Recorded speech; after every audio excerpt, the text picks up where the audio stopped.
Misi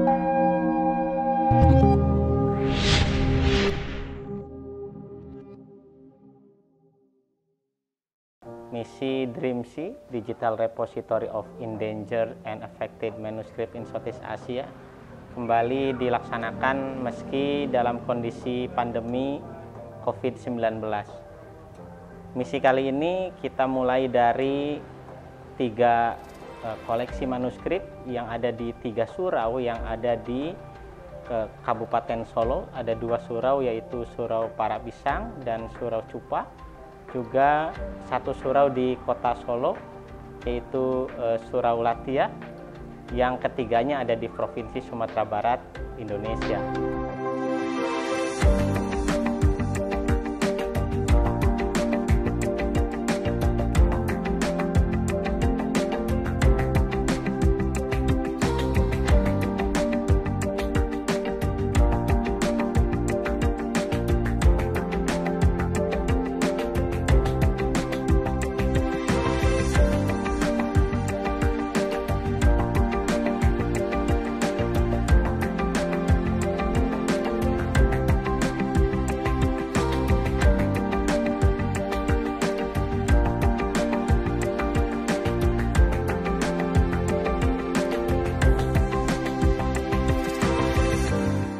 Ya, misi ini adalah misi kelanjutan program DRIMSI dari misi di tahun 2019.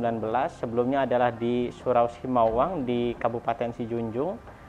Nah, sebelumnya itu kita sudah mendigitalkan 88 manuskrip yang menghasilkan 21.000 halaman manuskrip yang utamanya adalah berisi tentang kajian-kajian keislaman, sehingga manuskrip-manuskrip yang ada di surau yang ada di misi di tahun 2020 ini juga mayoritas isinya adalah manuskrip keislaman. Beberapa di antaranya ditulis dalam aksara Arab, bahasa Arab, kemudian aksara Jawi, berbahasa Melayu, dan juga bahasa Minang, aksara Jawi juga.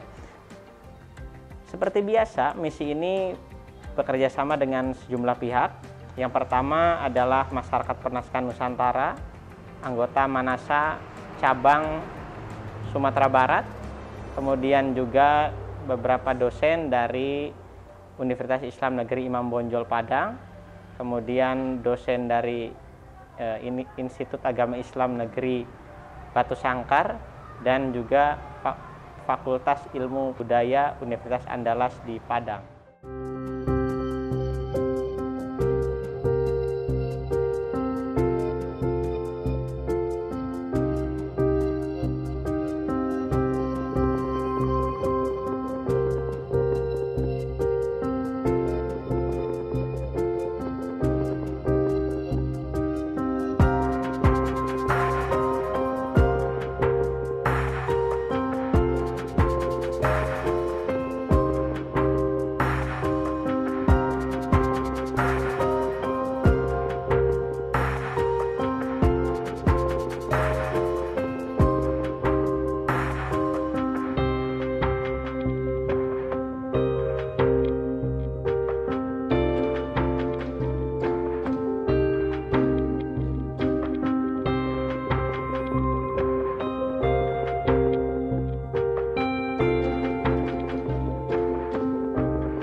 Tiga surau, Surau Latiah di Kota Solo, Surau Parak Pisang, dan Surau Cupak di Kabupaten Solo.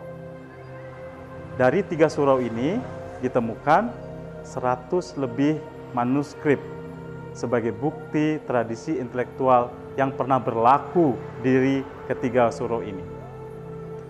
Masing-masingnya punya kekhasan yang unik dan penting untuk diteliti. Surau Latiah, manuskripnya 50-an. Di dalamnya terkandung informasi yang begitu kaya berkenaan dengan tarekat Syatariah. Ulama-ulama besar seperti Syekh Abdul Rauf Singkel, Samsudin Sumatrani, ditemukan karyanya di surau tersebut.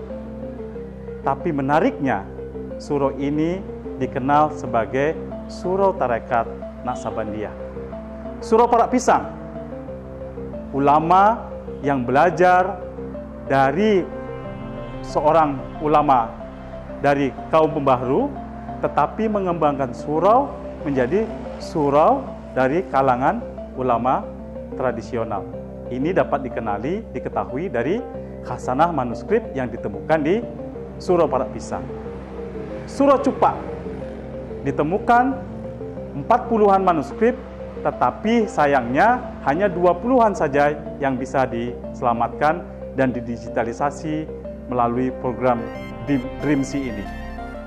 Dari naskah-naskah yang tersisa tersebut dapat diketahui Syekh Cupak adalah ulama ahli fikih dan tafsir, karena mayoritas manuskrip yang ditemukan mengandung teks fikih dan tafsir.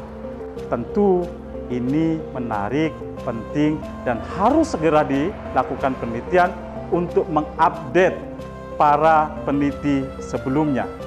Jika selama ini peneliti lebih mengarah kepada dinamika keislaman di wilayah barat Sumatera, sementara wilayah Solo, Sijunjung, dan Damasraya sedikit terlupakan, maka melalui khasanah kekayaan manuskrip ini membuka peluang yang cukup besar bagi para sarjana untuk melakukan riset terhadapnya.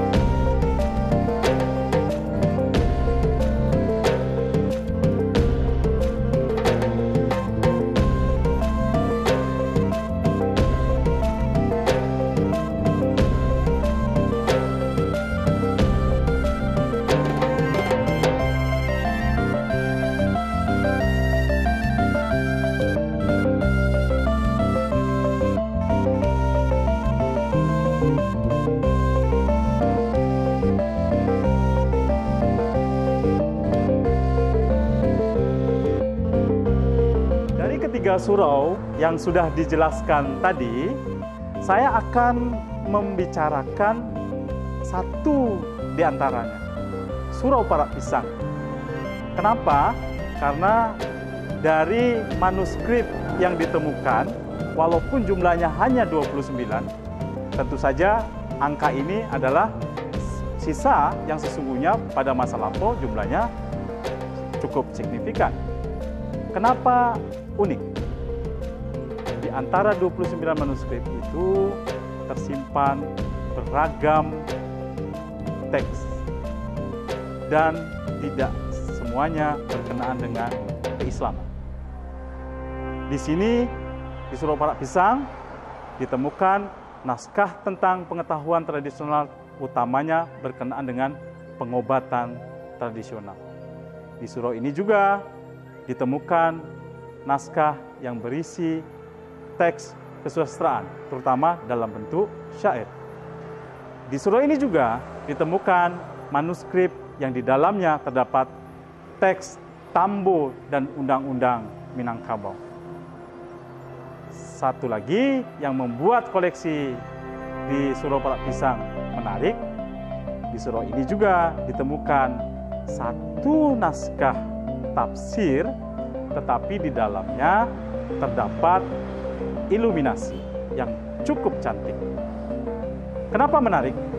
Karena sejauh ini iluminasi naskah Minangkabau ditemukan pada naskah Al-Quran, khutbah Jumat, khutbah Idul Fitri dan khutbah Idul Adha, serta Maulid Nabi.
Koleksi manuskrip yang terdapat di Surau Latih ini, maka akan kita temukan bahwa 99% manuskrip yang berkaitan dengan tasawuf dan tarekat yang ada di Surau Latih itu adalah koleksi yang membicarakan tentang tasawuf falsafi, atau yang kita kenal juga dengan konsep wujudiyah, atau di Minangkabau dikenal dengan haji tubuh, atau yang secara umum kita kenal dengan martabat 7.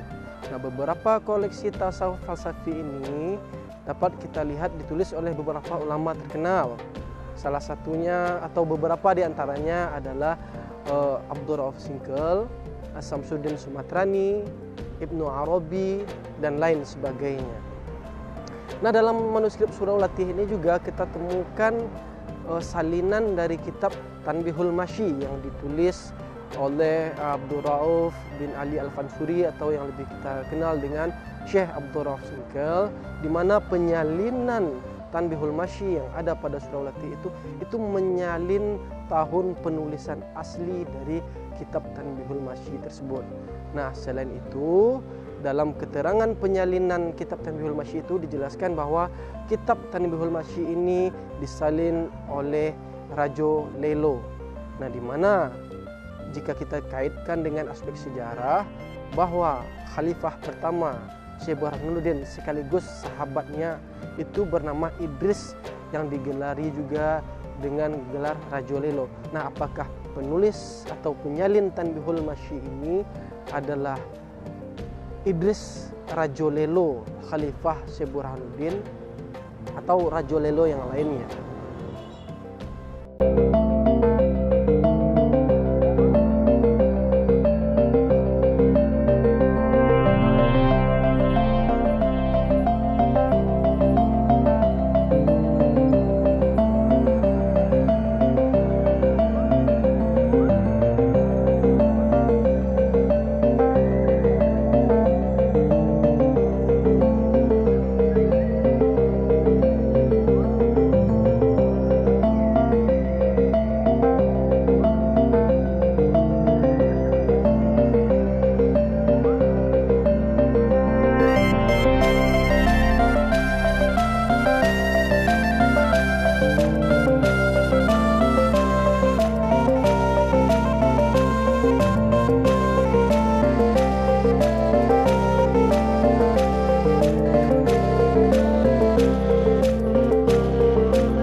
Adanya manuskrip yang terdapat di Surau Cupak ini, di mana Nagari Cupak sendiri terekam di beberapa manuskrip selain di Cupak.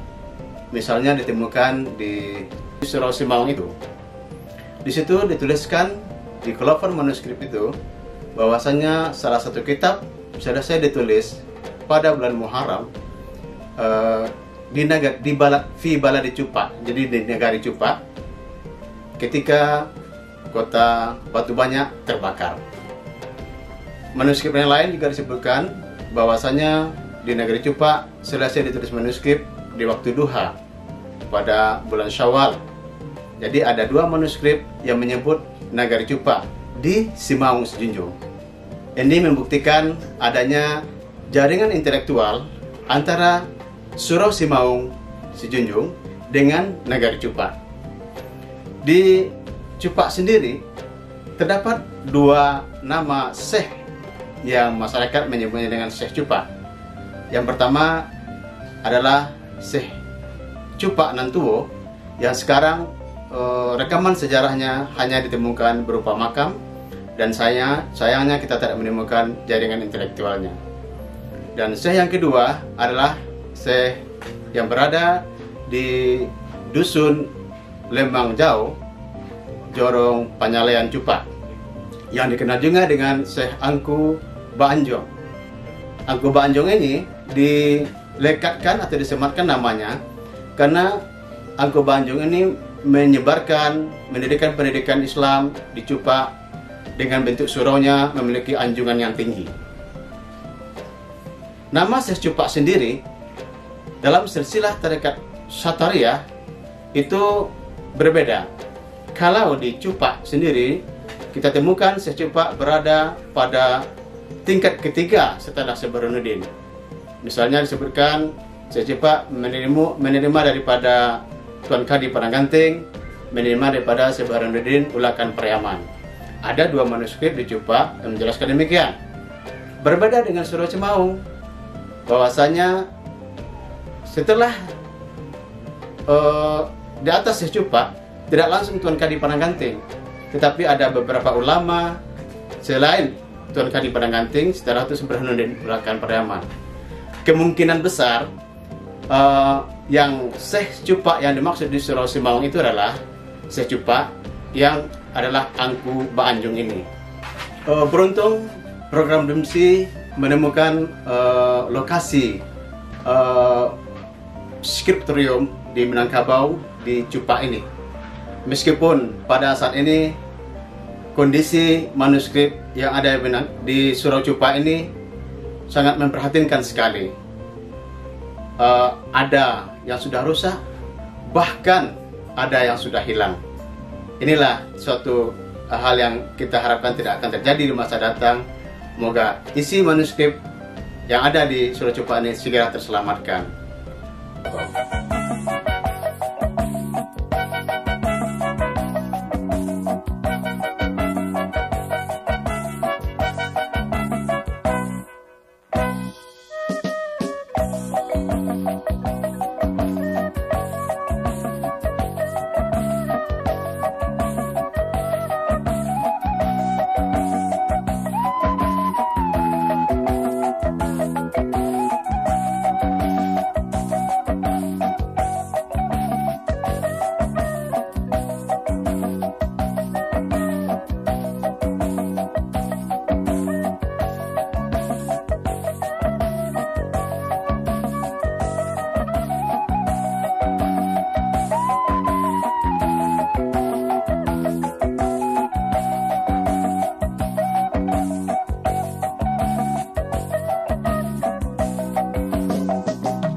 atas nama pemerintah Kota Solo melalui Dinas Pustakaan Arsip minta terima kasih kepada Siftas yang terlibat dalam kegiatan digitalisasi manuskrip di Kota Solo.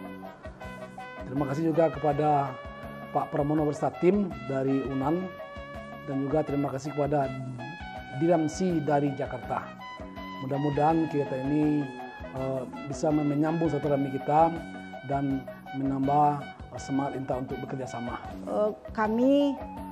Kekhawatiran kami selama ini naskah-naskah, khususnya naskah-naskah yang ditulis tangan akan rusak, dan sekarang memang kondisinya ada yang seperti itu dan sudah mungkin tidak bisa terbaca lagi.